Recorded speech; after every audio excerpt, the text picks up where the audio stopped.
a little bit of survivor's guilt at first, because when you become a bone marrow donor, you are counseled, look, this might not work, and this could be very difficult on you emotionally if it doesn't work out.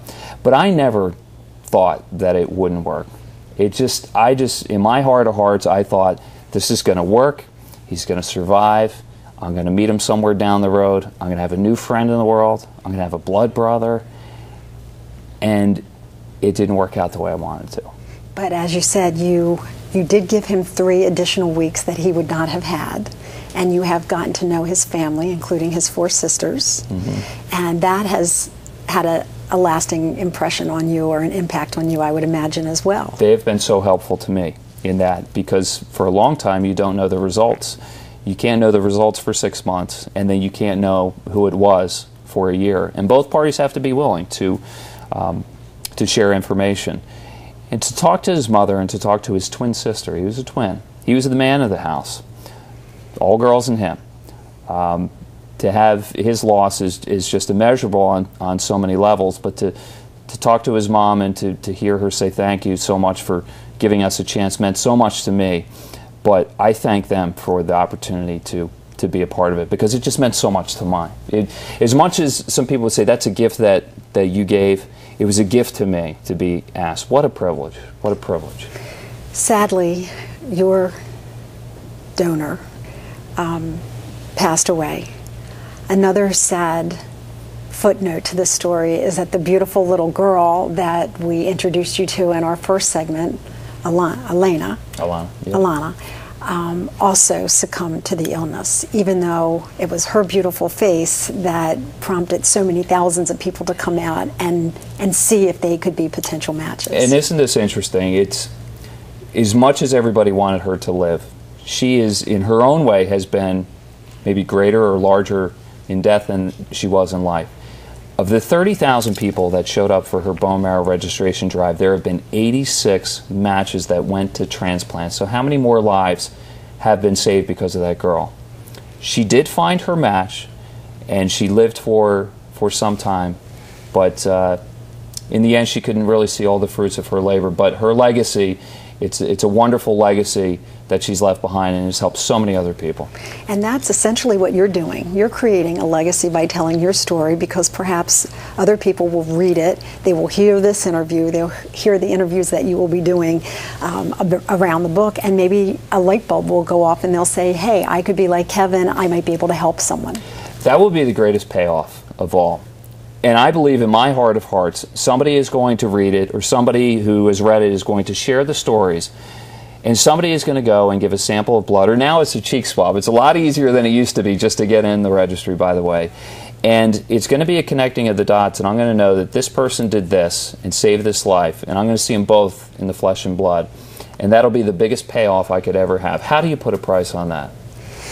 You also, as you said, have a friend in Chris Pablo who started this whole journey for you, and remarkably, he's doing very well. God bless Chris Pablo. He just means so much to me, and I was so thankful that a couple of months ago he finally got to meet my daughters, because in covering his story of hope, I got to see his children when they were very young. And I wondered, when I saw him and I knew he was in crisis, I just wondered if he would ever grow to see his children. Would he be well enough to see his children grow older? But I just admired how he played with his 2 young sons, Zach and Nate. And I just wondered, will I be a father to boys, and will I share the same relationship with my children that he does with his? As you can see, I had girls instead of boys.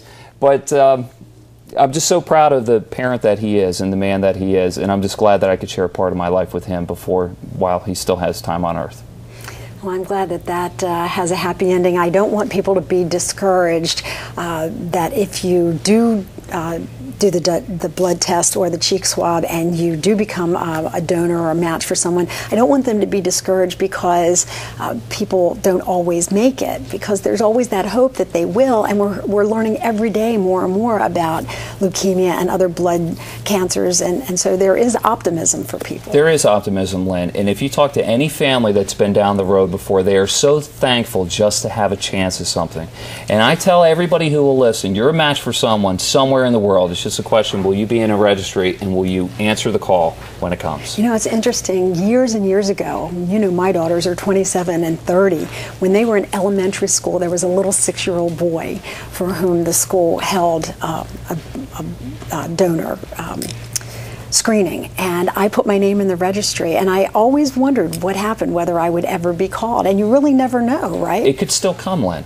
That's the thing. Once you're in there, you're in there, and that call could come. In my case, it took 4 years for me to get a call. Most people will never get a call, but your call could come. It could come. Well, your call has come to write this book, to tell people about your experience. And before we do say goodbye, it's called The Marrow in Me, and you are very generously donating proceeds, a portion of this, to a very special cause. Yes. Alex's Lemonade Stand, based in Philadelphia. There is a major cancer institute in Boston that I'm also donating to as well, and a major bone marrow registry as well. All right, you got to pay it forward. You have been a great example for other people. Thank you so much for sharing this story with us, and I wish you the best of luck with the book and with your new life in Boston. Thank you so much. Great to see you again and be with you on TV again, Lynn. Thank you. If you have questions or comments about this, please email us here at the show. Until the next time, I'm Lynn Doyle.